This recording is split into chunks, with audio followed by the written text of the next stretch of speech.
Hi, everybody. I'm Bianca Della Garza, and you have to check out Gene Valentino's Grassroots Truthscast podcast. I was a guest. He has the best guests always. Check him out.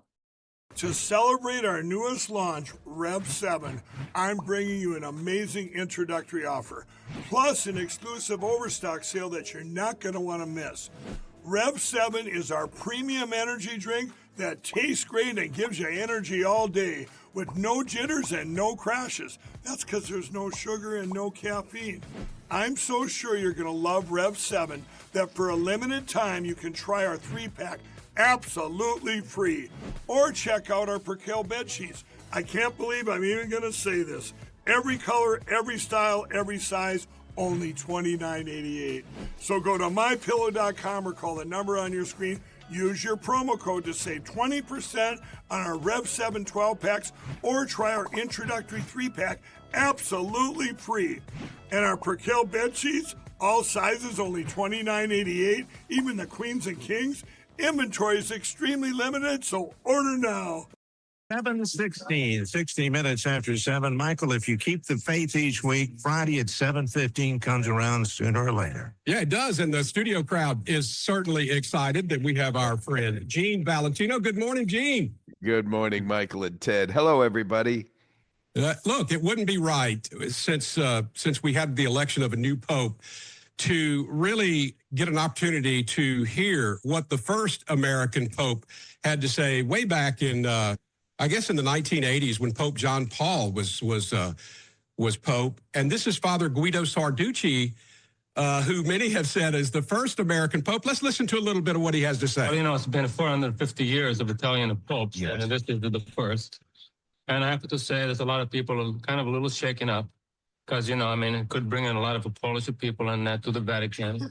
Then he says he's not saying he's going to keep everybody who's at the Vatican. So maybe, I mean, everyone's, you know, there's a lot of people typing up resumes and stuff like that. That's not sure yet. You know, I don't realize that people would have been insecure. I don't know. I'm not really insecure. I just don't know. But I hope maybe, you know, like at the CBC, I have some friends there, and I hope maybe I can come here some and they get a job if something happens. Yeah, Father Guido Sarducci looking for a job when the new pope comes in. You know, Ted and I have been talking about it this morning. We do have a new pope. He's from the United States. It's history.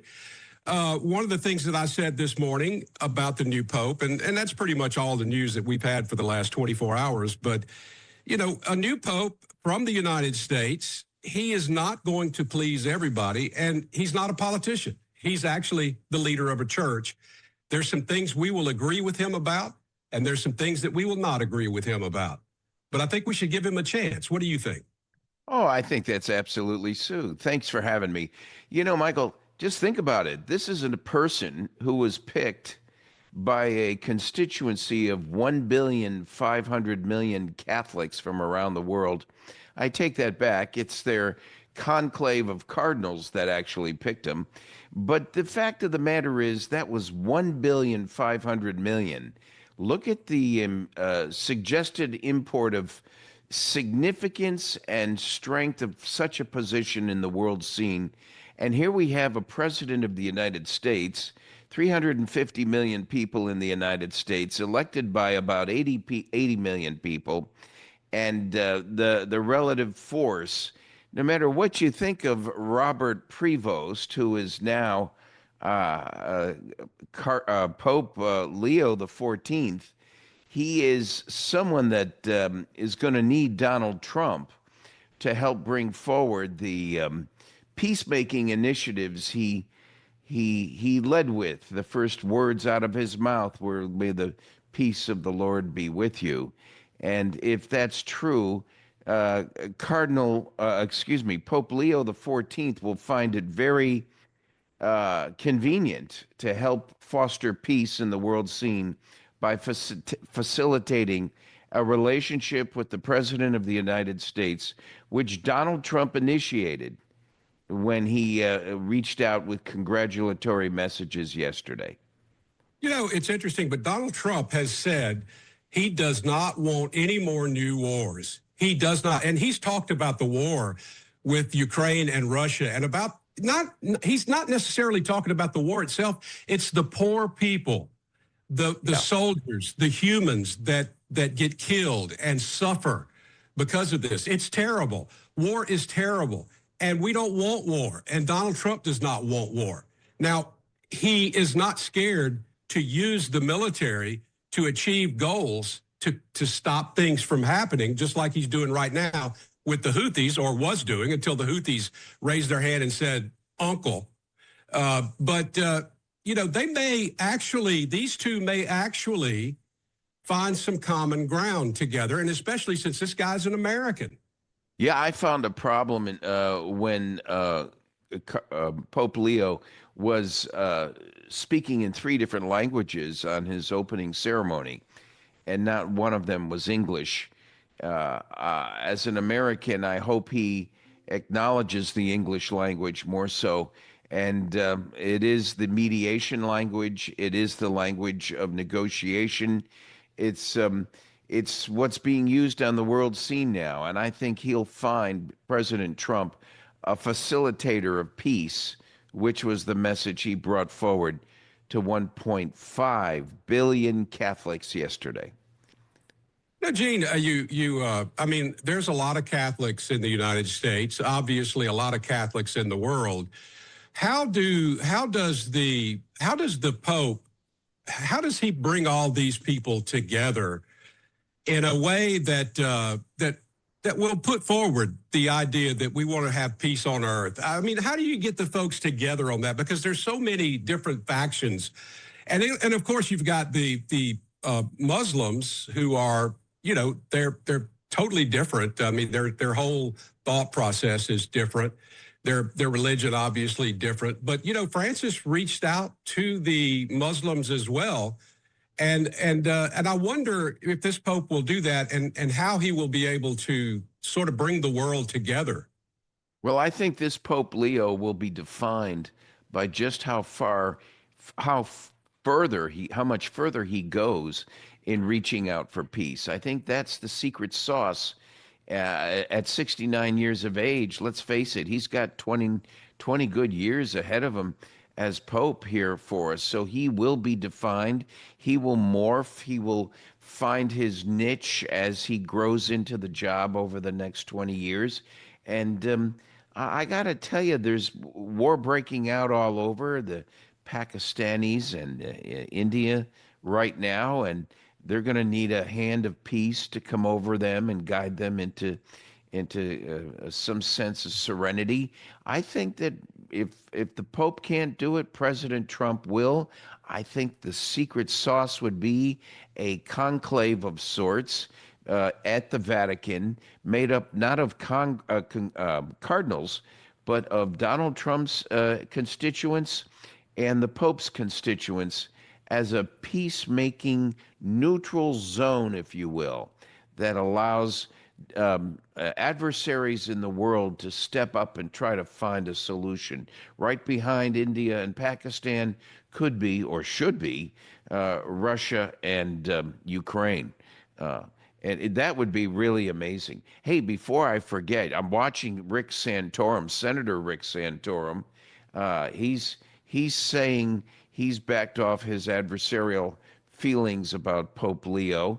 He's talking about the fact that Pope Leo's speaking English quite prolifically today at the Pope's first Mass, and he's glad he was doing so. Now, it might have been a ceremonial thing I'm not aware of yesterday, but it sure would have been nice to have heard that ceremony in English.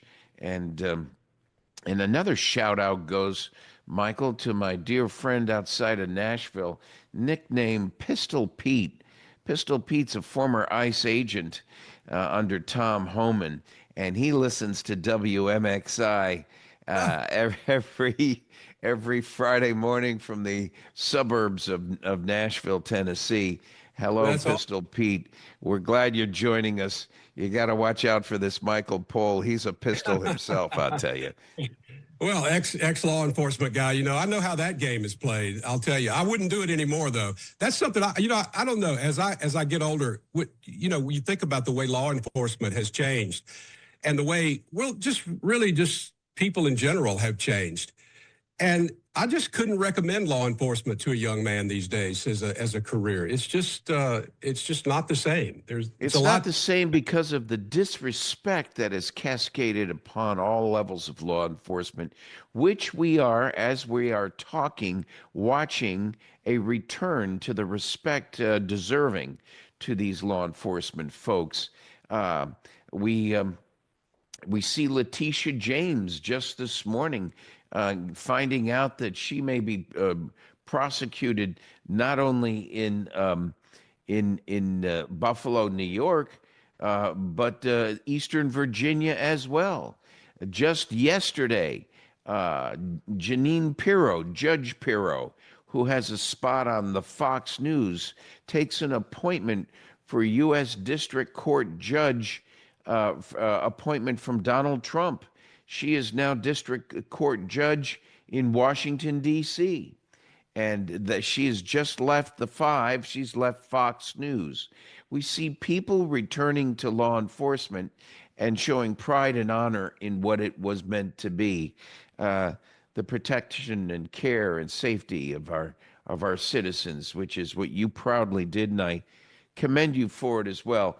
But there's a lot of beating up that occurred, a lot of demoralization, a lot of the folks having their butts handed to them, not by adversaries in the street, which they're ready to take on, but by the very bureaucracy they're working in. And therein lies the frustration. But that's changing. Biden, who's trying to have a revenge tour of sorts recently on TV with the View. Oh my words! He should have stayed silent and in the background. Yeah. He continues to make a fool of himself. The Democrat Party in general, and Biden and specifically, have done so much damage to this nation that we, the people, have just got to step up and take a hard look, as painful as it is, at where our problems were initiated from. The idea that it's all Democrats is not true either. We've got some hostile rhinos that have caused just as much problem. Goodbye, Mitch McConnell and the ilk from an earlier generation. A new generation of Gen Z folks are stepping up to take positions in government and to register first off as conservative Republican. The biggest surprise, I will tell you, over the last decade to me, is the Gen Z crowd that stepped up and became more conservative and more Republican than I ever would have imagined. That didn't just happen, and our marketing and promotion campaigns to bring on board Republicans pales in comparison to the sophistication of what the Democrats have been doing. Yet still, the Republicans seem to have garnered so much more support of a conservative new wave of youth, a new generation coming forward. As we go into our senior years, I'm restored with some level of confidence that a newer generation will right the ship that we have allowed to run astray.